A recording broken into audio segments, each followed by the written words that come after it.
इस खबर के प्रायोजक हैं D real estate, Rupendra associates, Kailash Chand वर्कवाला, CP plus, MD city hospital model town. Delhi minority commission से चेयरमैन जाकिर खान मंसूरी मेरे साथ इस समय मौजूद हैं। बात करेंगे सीधा इनके साथ में। सबसे पहले तो गहरा इस्तकबाल आपका करना चाहूँगी। जी शुक्रिया।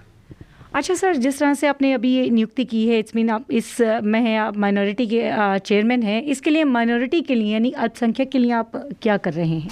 तो दिल्ली अल्पसंख्यक आयोग मुस्लिम, सिख, ईसाई, बुद्धिस्ट, जैन और पारसी, इनकी जो समस्याएं हैं उन समस्याओं को समाधान करने के लिए, और जो उन पर किसी भी तरीके की कोई समस्या उत्पन्न होती है कि जैसे कि धर्म के नाम पे कोई टिप्पणी करता है या उनके कोई खान पे, पीने पे, या यूँ कहिए कि उनके लिबास पे, उनकी इबादत गाहों पे या पूजा करने की पद्धति पे कोई रोक टोक करता है या किसी तरीके से ऐसी बात करता है जो उनके धर्म के नाम पर उस व्यक्ति को ठेस पहुंचती है, जो अल्पसंख्यक समुदाय के व्यक्ति हैं, तो कमीशन उन चीज़ों को संज्ञान में लाता है और नोटिस इशू करता है ताकि भविष्य में कोई भी व्यक्ति इस तरीके की टिप्पणी ना करे, ताकि उन मज़हब के मानने वालों का, अल्पसंख्यकों के मज़हब को मानने वाले लोगों को कोई बुरा लगे।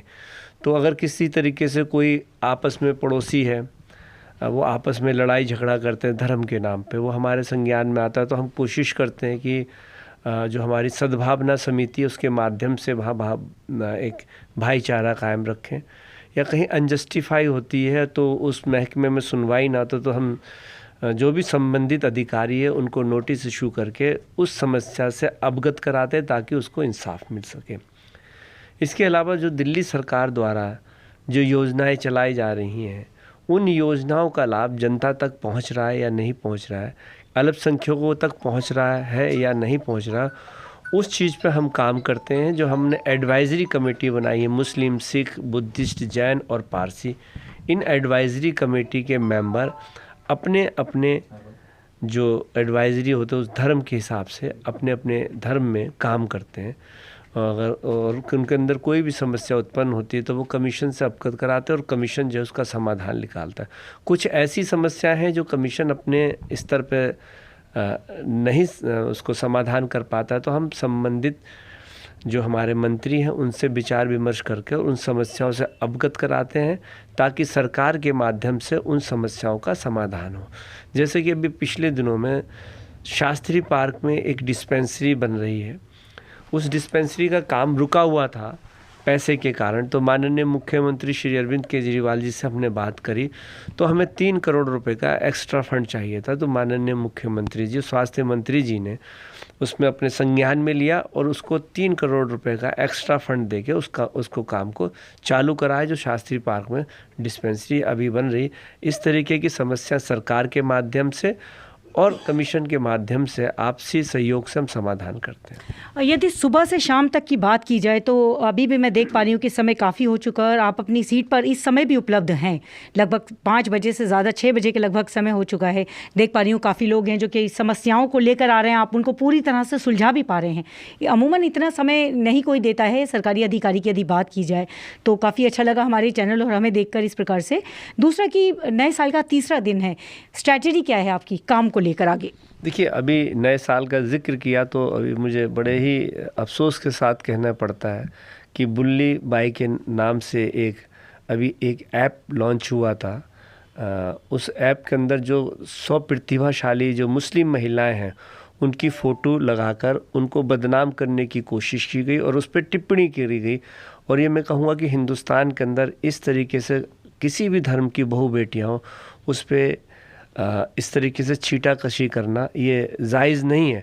तो हमने पुलिस कमिश्नर साहब को एक नोटिस इशू किया और उनसे जानकारी मालूम की है कि जो ये साइट है बुल्ली बाई के नाम से, क्या उसके किन व्यक्तियों ने ये साइट चालू की है, क्या उनके ख़िलाफ़ कोई आपराधिक मामला दर्ज किया है, और दर्ज किया है तो किन धाराओं पे किया है। इसके अलावा ये साइट जो गिट हब्स के माध्यम से चल रही है उसको कोई नोटिस इशू करके उन दोषी लोगों को गिरफ्तार किया जाए ताकि भविष्य में इस तरीके की कोई घटना ना हो। और ये पिछले साल भी 2021 के अंदर भी एक सुल्ली डील नाम से इसी तरीके से एक ऐप डाउनलोड किया गया था गिटहब्स पे। तो उसके अंदर भी हमारी जो मुस्लिम बच्चियां थीं उनके लिए भी अभद्र भाषा का प्रयोग किया गया था और उस पर फ़ोटोग्राफ चिपका के उनके ख़िलाफ़ भी हमने नोटिस इशू करा था। तो उसमें पुलिस ने संज्ञान में लेते उनके एफआईआर दर्ज की थी, मगर कोई गिरफ्तारी मेरे हिसाब से, जहाँ तक मेरे संज्ञान में है, कि कोई गिरफ्तारी नहीं हुई। तो गिरफ्तारी ना होने की वजह से अपराधी छूट जाते हैं। तो अब की बार हमने कोशिश की है कि उन लोगों के ख़िलाफ़ हमने कमिश्नर साहब से गुजारिश भी की है कि उन लोगों के ख़िलाफ़ कि सख्त से सख्त कार्रवाई हो, गिरफ़्तार हो, ताकि भविष्य में किसी मज़हब के हिसाब से, किसी मज़हब के लोगों पे या मज़हब की बहू बेटियों पे कोई इस तरीके से छीटाकशी ना करे, ताकि उनका मनोबल गिरे। महिलाओं के लिए काफ़ी अच्छा ये सराहनीय आपने कार्य किया है, जिस तरह से आप बता पा रहे हैं हमें कि आपने इस तरह से एक स्टेप लिया और कमिश्नर ऑफ पुलिस तक भी आपने अपनी बात को पहुंचाया। साल का तीसरा दिन है, स्ट्रैटेजी काम की आप हमें बता चुके हैं। इसके अलावा और जिस तरह से प्रिविलेज मिला हुआ है अल्पसंख्यक की यदि बात करें तो उसके अंदर उसके आधार पर किस तरह से कार्य को अंजाम दिया जाएगा? देखिए, दिल्ली अल्पसंख्यक आयोग जो है उसका काम है कि एक सेफ गार्ड की तरह काम करना, और दूसरा जो समाज के उत्थान के लिए हम क्या कर सकते हैं, उसके लिए क्या हम सरकार को सुझाव दे सकते हैं, और जो सरकार उनके उत्थान के लिए काम कर रही है उनका सही मायनों पे उनका लाभ जनता तक पहुंच रहा है या नहीं पहुंच रहा है। इसलिए हम सेमिनार भी करते हैं और डोर टू डोर कैंपेन भी चला रहे हैं, और हम स्कूलों के अंदर भी जाते हैं, और हम इलाके में, मोहल्लों में जनसभा भी करते हैं ताकि उनका फ़ायदा पहुंचे। जैसे एक बहुत अच्छी योजना माननीय मुख्यमंत्री श्री अरविंद केजरीवाल जी की, कि जो बच्चे प्राइवेट स्कूलों में पढ़ते हैं और वो फ़ीस वापसी योजना का लाभ लेना चाहते हैं तो ऑनलाइन अप्लाई करें। जिनकी 3 लाख रुपए तक की इनकम है, उनके बच्चों की फ़ीस वापसी सरकार देती है 48,000 रुपये तक अधिकतम। ये हमने देखा कि ये ज़्यादा लोगों को नहीं पता, तो इसकी जागरूकता लाने के लिए हम कैंपेन चला रहे हैं डोर टू डोर को। हमारा एनजीओज़ के माध्यम से हम ये प्रोग्राम देने जा रहे हैं ताकि वो लोगों के घरों तक जाएं और उनको समझाने की कोशिश करें कि आपका बच्चा प्राइवेट स्कूल में पढ़ता है, वो कहे हाँ पढ़ता है, तो आप फ़ीस वापसी ले रहे हैं, वो कह रहे हैं नहीं लेते। अगर आपका इनकम सर्टिफिकेट बना नहीं बना, तो हमारा जो एनजीओज़ है उनका इनकम सर्टिफिकेट्स भी बनवा के देंगे, फ़ीस वापसी योजना का ऑनलाइन फॉर्म भी भरेंगे, और उनकी जो फ़ीस वापसी की जो प्रक्रिया है पूरी करके उन लोगों तक लाभ पहुँचाएँगे। एक है गरीब छोटे मज़दूरों के लिए, जो छोटे दुकानदार हैं, जो एमसीडी द्वारा 25 दुकानों को परमिशन दी गई है काम करने की, जिसमें मीट शॉप भी है, बार्बर शॉप है, टेलरिंग शॉप है, आटा चक्की है, ब्यूटिशियन के प्रोडक्ट बेचने की, इस तरीके की परचून की दुकान है, तो 50,000 रुपये तक लोन सरकार देती है बिना किसी गारंटी। ये बहुत अच्छी दिल्ली सरकार की योजना माननीय मुख्यमंत्री श्री अरविंद केजरीवाल द्वारा ये बार बार कहा जाता है कि उन गरीब लोगों को जो छोटे छोटे दुकानदार हैं 50,000 रुपये तक का लोन लें। उसमें किसी तरीके की कोई सरकारी गारंटर की ज़रूरत नहीं है, ना किसी की तरीके की ज़मानत की ज़रूरत है, ना कुछ चीज़ रखने की ज़रूरत है। आप कि इनकम 3 लाख रुपए तक होनी चाहिए, वो भी एसडीएम या के द्वारा नहीं, अपने आप सेल्फ डिक्लेरेशन लिख के दें कि मेरी 3 लाख रुपए तक इनकम है, और जो काम करना चाहते हैं अपने हाथों से ही लिख के एक पर्चे पे लिख के दें कि ये हम लोन लेना चाहते हैं। अपना घर होना चाहिए, अपनी दुकान होनी चाहिए, किराए की हो या अपनी हो, बिजली का बिल होना चाहिए, आधार कार्ड, पहचान पत्र होना चाहिए।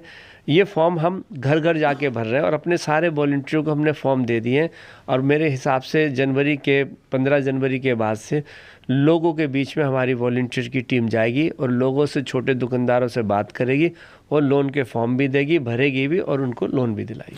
सर, बतौर चेयरमैन काफ़ी लोग आते होंगे आपके पास, तो इस तरह के अपने कंप्लेंट्स लेकर काफ़ी चीज़ आपके पास आती होंगी जो कि उनकी समस्याएं होती हैं आर्थिक जो है मदद के लिए, हर तरह की मदद के लिए, इसके लिए क्या कहना है? देखिए, जो आर्थिक मदद के लिए कमीशन के पास कोई ऐसा फंड नहीं है जो आर्थिक मदद की जाए, मगर कुछ चीज़ें ऐसी होती कि जहाँ बहुत ज़रूरतमंद लोग आते हैं कि जिनको बहुत ज़रूरत होती है, मगर हमारे बीच में कुछ ऐसे सम्मानित व्यक्ति भी हैं जो फाइनेंशियली मदद कर देते हैं लोगों से, तो हम उनसे कुछ मदद के लिए कहते हैं। तो कुछ अभी एक बच्ची जिसने मास कम्युनिकेशन जामिया से की, उसके पास पैसे नहीं थे कि फ़ीस भरने के, तो एक डॉक्टर साहब, एजाज साहब हमारे साथ बैठे हुए थे, वो इन्होंने भी एक कहा बच्ची ने सवाल उठाया कि मैं मास कम्युनिकेशन में मैंने क्लियर कर दिया, तो मगर मेरे पास पैसे नहीं है, मैं पिछली साल भी रह गई थी पैसे की वजह से, और मैं सोचती हूँ कि इस साल भी ऐसा ना हो।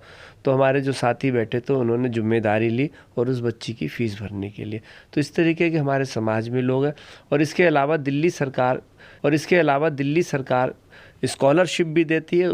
हम जागरूकता लाते हैं कि जो बच्चे स्कॉलरशिप लेना चाहते किस तरीके से लें, उसके लिए करते हैं। लोन के लिए एजुकेशन भी सरकार देती है कि आप लोन बच्चों और बच्चियों को लोन लेना एजुकेशन के, इसके लिए भी हम जागरूकता लेके आते हैं। तो ये हमारे एक कोशिश रहती है कि जनता तक उनका लाभ मिले और जो ज़रूरतमंद है उनको फ़ायदा पहुँचे। दिल्ली का प्रतिबिंब की तरफ से बहुत बहुत शुभकामनाएं हैं आपको। और मैं भी सभी अपने चैनल देखने वालों को नए साल की मुबारकबाद देता हूं और ईश्वर से प्रार्थना करता हूं, अल्लाह ताला से दुआ करता हूं कि ये जो महामारी है उससे हमें निजात दे, और जो भी कोई इस तरीके की परेशानियां हैं बीमारी की तरफ से वो हमसे दूर रहें। और सभी से मेरी गुजारिश भी है कि वैक्सीनेशन लगवाएं, टीका लगवाएं। जो 18 साल के बच्चों के लिए भी नई खुशी की बात है कि उनके लिए भी टीका बन गया है, वो भी टीका लगवाएं। और आपस में दूरी बनाकर रखें, कोरोना के नियमों का पालन रखें, सुरक्षित रहें, सुख रहे सबको और इस बीमारी से दूर रहें। यही मेरी सबको शुभकामनाएं हैं 2022 के लिए। तो देखिए, दिल्ली अल्पसंख्यक आयोग से चेयरमैन जाकिर खान मंसूरी मेरे साथ यहाँ मौजूद थे। दिल्ली का प्रतिबिंब के लिए ये थी मेरी ख़ास रिपोर्ट। दिल्ली से अफशा खान।